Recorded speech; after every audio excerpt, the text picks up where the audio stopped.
Ang makalumang bahagi ng disenyo ay mas ginawang perpekto sa pagkakaroon ng makabagong katangian na kahit na sinong kasabayan ay hindi mapapantayan. Kaya naman kung plano mong maghanap ng bagong motorsiklong may klasikong disenyo na magagamit sa highway o sa kahit saang kalsada, ang top 6 motor nito ang maganda para sa iyo. 6 na legal expressway bike na may affordable price, compact at nauuso, na siguradong magugustuhan mo. Pero bago yun, syempre, kung bago ka lamang po dito sa aking channel, baka naman kaibigan po yung subscribe button pati ng notification bell para naman ma-update lagi sa mga video na gagawin ko pa. Alright, simulan na natin to!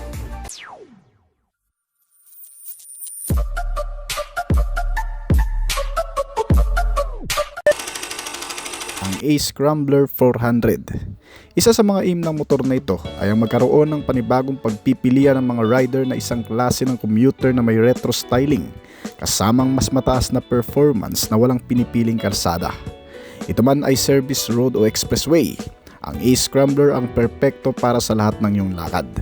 Sa mura nitong presyo na nagkakahalaga ng 180,000 pesos, ang motor ay naglalaman na ng mga premium parts at style na hinalo sa makalumang disenyo, katulad ng dalawang circular chrome range instrument analog meter panel gauge at isang parang naka-leather cover na pillion seats na pwedeng upuan ng dalawang tao, dalawang chrome circular shape mirror at isang bilog na headlamp na may tapaludo.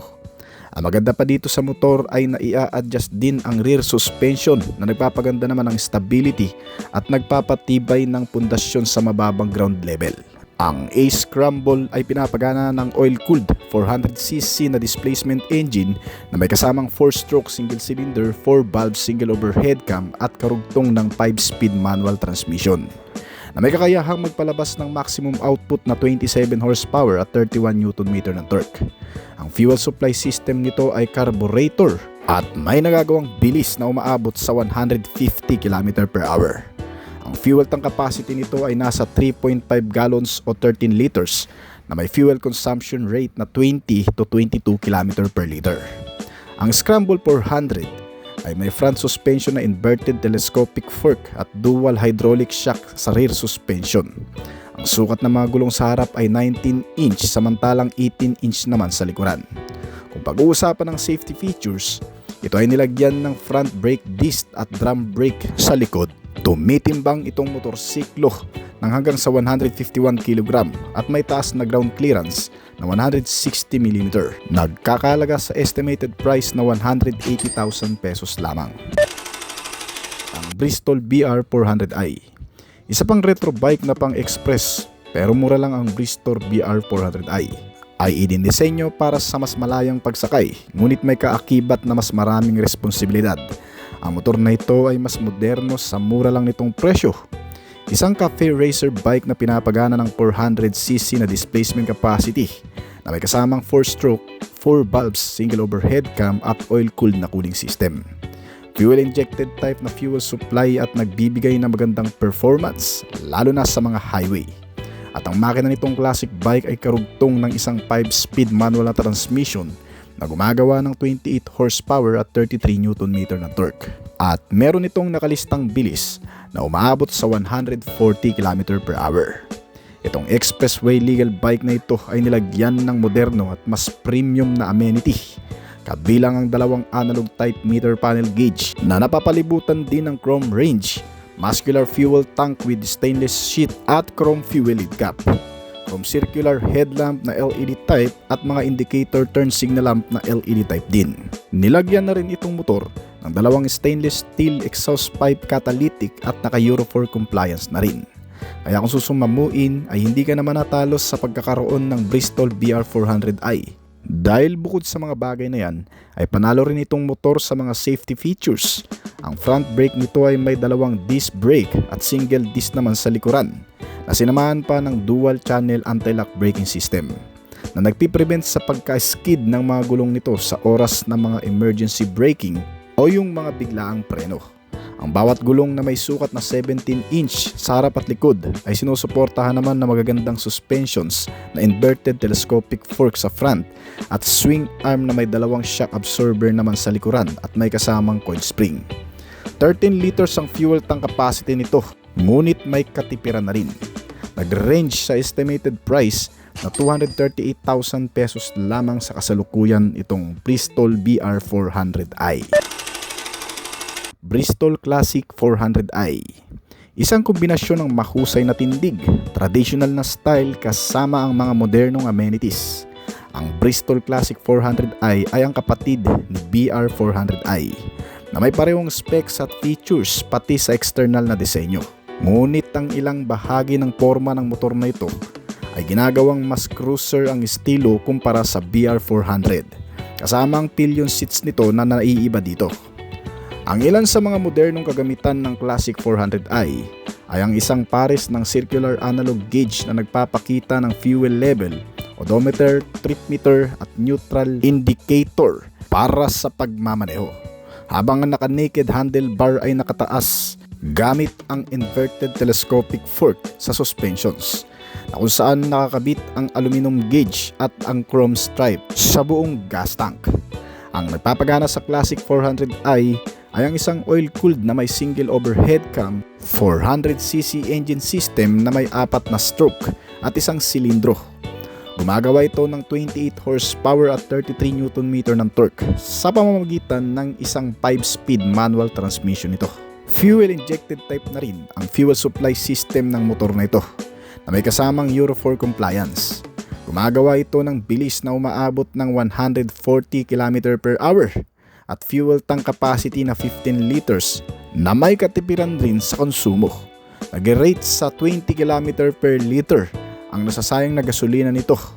Inverted telescopic fork suspensions ang ikinabit sa front, habang swing arm naman na may 2 shock at coil springs sa likuran. Sinamahan pa ito ng 2 brake sa harap at isa naman sa likuran na nagpapakita lang na kaya nitong gampanan ng maayos na kaligtasan ang araw-araw na pagsakay. Kasama ang dual channel ABS sensor, makakapal na gulong na may sukat na 100/70R17 sa front at 130/70R70 naman sa rear. Ang bawat ilaw nito ay naka-halogen type kasama ang headlamp, mga turn signal lamp indicator at ang tail lamp. Merong makikitang low fuel indicator at may kasama pang pass switch for security. Itong Bristol Classic 400i ay may estimated price sa Pilipinas ngayon na 238,000 pesos lamang. Motorstar Cafe 400.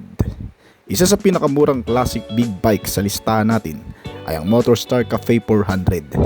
Naging available ito sa Philippine market noong pang 2016 at hanggang ngayon ay may iilan pa rin. Ipinagmamalaki ng Motorstar Cafe 400 ang isang nakakaagaw pansin na klase ng vintage style nito na perpekto para sa mga rider na naglalayong maging authentic ang style at magkaroon ng reliable experience sa expressway ang classic bike na to. Sa presyong affordable lang, ang locally assembled na cruiser bike na ito ay nagpapakita ng mas klasikong estilo mula sa hugis ng tangke na may kasamang tank pad, logo ng brand, pabilog na headlamp at 2 bilog na rear view mirror nito na pangunahing signature ng disenyo. Nilagyan din ito ng pabilog na analog panel na naka-chrome at isang mababang pillion seats na para sa 2 tao. Kapansin-pansin din sa K400 ang mga chrome fender na siyang nagbibigay ng panalong style ng motor na to at 2 binagay na sukat ng gulong na tamang-tama sa taas ng ground clearance. Pinapagana itong motor ng 397.2 cubic centimeter na displacement capacity, naka single cylinder, 4-stroke OHC at nakakonect sa isang 6-speed manual na transmission. Kaya nitong gumawa ng 26.8 horsepower at 30 Nm ng torque. Ang kabuuang bilis nito ay umaabot ng 140 km/h at may fuel tank capacity na 13 liters na may kakayahang kumonsumo ng 15 to 18 km/L. May bigat itong motor na 150 kg at ground clearance size na 160 mm. Ang suspension sa harap ay nilagyan ng inverted telescopic fork, habang may 2 shock absorber naman sa likuran at may kasamang gas charge para sa kaligtasan. Sinamahan pa ng solong front brake type sa front at rear drum brake. May sukat ang gulong sa harap na 19-inch habang 18-inch naman sa likuran at nagkakahalaga itong Motorstar Cafe 400 ng 140,000 pesos lamang. Ace Roadster 400. Kabilang sa isa pa sa pinakamurang expressway legal ng Ace brand motorcycle na may British cool factor ay ang Roadster 400. Kagaya ng Scrambler, ito ay may retro styling din na motor, ngunit may pagkakaiba sa disenyo. Mas classically ang style at performance, kasi naman ang stylish fuel tank itong Roadster kumpara sa Scrambler. Ngunit dala pa rin nito ang pinausong makina ng Ace mula sa China na hinaluan ng iba't ibang premium spare parts at mula sa iba't ibang bansa at binuo sa Pilipinas. Yes, kaya napakamura nito pero napaka-reliable.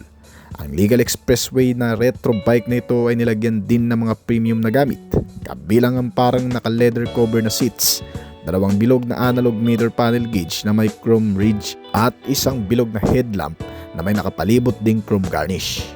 Pagdating naman sa engine, ang Roadster ay nilagyan pa rin ng 400cc displacement capacity na may kasamang single cylinder, 4-stroke ngunit naka-air-cooled na cooling system na naka-single overhead cam at 4 valves na gumagawa ng 27.3 horsepower at 31 Nm ng torque sa pamamagitan ng 5-speed manual transmission nito. May fuel tank capacity itong motor na 13 liters gasoline at may bilis din itong nagagawa na umaabot ng 150 km/h. Ang Roadster ay may kasamang gulong din na may sukat na 9-inch sa front at 18-inch naman sa likuran na parehong tube tires. Pagdating sa mga suspension system, ito ay nilagyan ng inverted telescopic front suspension at dual hydraulic with coil spring naman sa likuran. Ang nagpapahinto sa motor ay ang front brake disc type at rear drum brake nito. The carburetor fang fuel system, pero kahit papano ay matipid na rin kumonsumo ng gasolina. Umuubos ng 1 litro sa layo ng 20 kilometro. Meron din itong pass switch at low fuel indicator na pangkaragdagan sa features nito. May seating height itong Roadster na 790mm at kabuang bigat na 151 kg. May ground clearance size na 160mm at may estimated price na 180,000 pesos sa bansa. Ang Husqvarna Spark Bilin. Hindi ko alam kung tama ang pagkakabigkas ko sa pangalan nito, pero kung alam mo ang pronunciation nito ay pwede mong i-comment yan sa video nito. Ang Husqvarna Spark Bilin 401 ay may anyo ng isang neo retro bike cafe racer na pinagmamalaki ang AG bodywork na retro style component, at ito ay karaniwang disenyo ng series ng brand na Husqvarna motorcycle, at isa ito sa pinagmamalaking modelo ng brand mula sa family series ng Spark Bilin na kinabibilangan ng 125cc, 250, 701cc at 401cc. Ang Spark Bilin na 401cc ay ang tanging available lamang sa Philippine market. Ginawa ang modelong ito sa India ng Bajaj Auto at ang iba ay sa bansang Austria sa KTM Motors. Meron itong kakaibang disenyo sa karamihan ng mga classic bike motorcycle na kung titingnan ay hinaluan ng kaunting mga bahagi ng pagiging adventure na klase, gaya ng mga metal grab bar na nakakabit sa kabuuang chassis frame na mas magpapatibay sa buong bahagi ng katawan nito. Ito ay inspired sa mga motorsiklo ng KTM, kaya naman kung titingnan nyo ay may halo rin talagang pagka-ATM na datingan. Para sa mga hindi nakakalam, ang Husqvarna kasi ay nakuha din ng KTM Group ilang taon na nakakalipas, kaya hindi na rin nakakagulat na sa ibang bahagi at kaloob-looban nito ng Spark Bilin 401 ay isang modernong motorsiklo na rin gaya ng mga KTM motorcycle na hinaluan sa mechanism, at isa ring classic motorcycle na highway legal. Pinapagana kasi ito ng 373 cubic centimeter na displacement capacity at naka-liquid cooled na cooling system na sinamahan ng single cylinder, 4-stroke dual overhead cam sa makina at naka-fuel injected type sa fuel supply system. Meron na rin itong multi-disc slipper sa clutch system. Ang mill ng motor na ito ay ipinaris naman sa isang manual transmission type na may 5-speed variable gear shifting at gumagawa ng 44 horsepower sa kada 9,000 RPM at 37 Nm ng torque naman sa kada 7,000 RPM. Ang nagagawang bilis nito ay maabot ng 155 to 160 km/h. Meron itong fuel tank capacity na 9.5 liters at kumukonsumo ng hanggang sa 25 to 28 km/l. Mabibili mo itong motor hindi lang sa pagkakaroon ng malaking makina, kundi pati na rin sa pagkakaroon nito ang napakagandang disenyo sa panlabas at iba pang amenity. Gaya ng naka-full LED type na mga ilaw nito sa harap at likod. Kasama ang mga safety features na ABS, meron ding ASS switch, engine check warning at multi-disc sleeper sa clutch.